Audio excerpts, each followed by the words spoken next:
Welcome back to Recovered Life. It is Damon Frank, and I am here with my holiday tie and my favorite person in the whole world, George Snyder, life and recovery strategist. How you doing today, George? Good to see you, Damon. Great. Excellent. Excellent. Well, this is going to be a fun topic because everybody that is in recovery has had this situation or known somebody who's gone through this situation. And the bigger topic here we're talking about is honesty, but the byline is really when not to be brutally honest during the holiday party, right? Except when to do so would injure them or others. How about Exactly. And let me tell you, the reason we had this is because there's a lot of people that watch these videos that are new to recovery, right? They've just come in and this is their first holiday where they're around people, right? And they're sober and they're wondering like, you know what? Oh, this is my time to make an amends to, Uncle Stan and, my friend Barbara. I need to tell her that I stole her jewelry when, all this, the most, I would say, worst forum to be able to actually be really super honest and open with people is sometimes during these high tension family events. Wouldn't you agree? I absolutely agree. And we're not advocating lying. Honesty is always the best policy, but there are ways of doing it. And that first Christmas, those first holidays with relatives who may still be a little bit nervous of having you around, and just in terms of what you might pull this time. And maybe it's better to try and keep it light.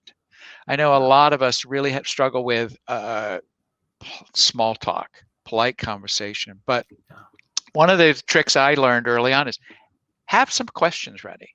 Questions are a great way to keep a conversation rolling and not really have to disclose what Uncle Ted did to you years ago that you haven't been able to share with anyone.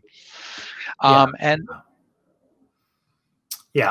agree. And, one of the things that I find, and after years of being in recovery, you kind of laugh about it now, but, when you're first in recovery, you have all of these emotions and now you're seeing people kind of on a different level, right? You're looking at them different and hopefully with more compassion, but it also brings things up. Like you were saying, that favorite uncle or, a parent basically didn't give you a certain gift when you were 13 or, maybe, a family member walked out and it caused some trauma.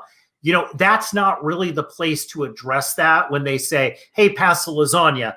By the way, let me tell you how you hurt me when I was 13, right? It's not the forum. Which is not to say that our feelings about the past and our feelings about the things which we may not have been in touch with for a long time. A lot of us get in touch with a whole chunk of our lives that we had sort of suppressed, buried, ignored. And this is the holidays, we're seeing these people or we're hearing from them. And the temptation is to let everyone know that I am now awake and alive and conscious and I remember. But possibly this is not the best or most productive time to share all that. Yeah. And I know that I've had, people that I have known in the past and friends that have rushed home with maybe 3 or 4 months of sobriety, right? And said, I'm in recovery now and things are different and laid it all on the line on a Christmas Eve. And honestly, everybody was upset. And he, this particular situation, he was back in the same boat that he started with. He'd actually hurt people more in sobriety than he had done actually when he was out, drinking.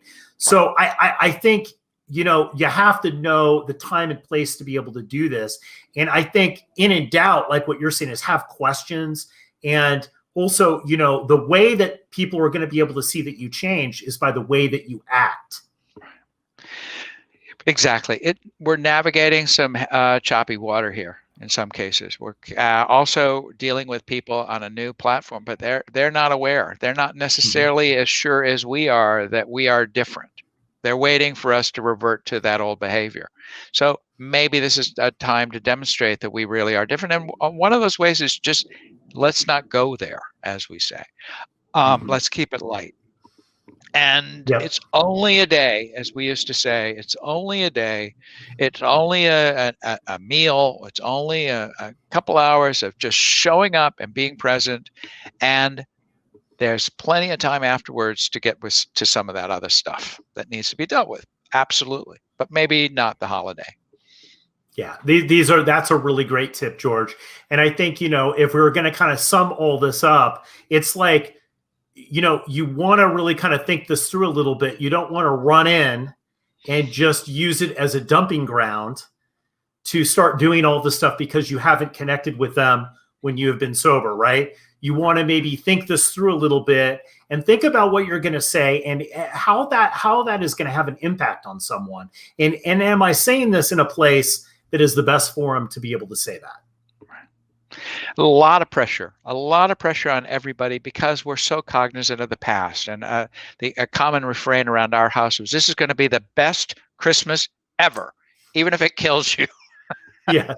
And you don't want to do, no, let's take the pressure off. Let's take the pressure off. Let's plan for another time, another place. Well, these are great words of wisdom from you and definitely ways that we could live our best recovered life. And thank you. And I will talk to you next time, George. Yes, you will. Good to talk to you. Keep the conversation going. Join Recovered Life, a community of like-minded people who are looking to live their best recovered lives. Membership is free, and you can apply at recoveredlife.us.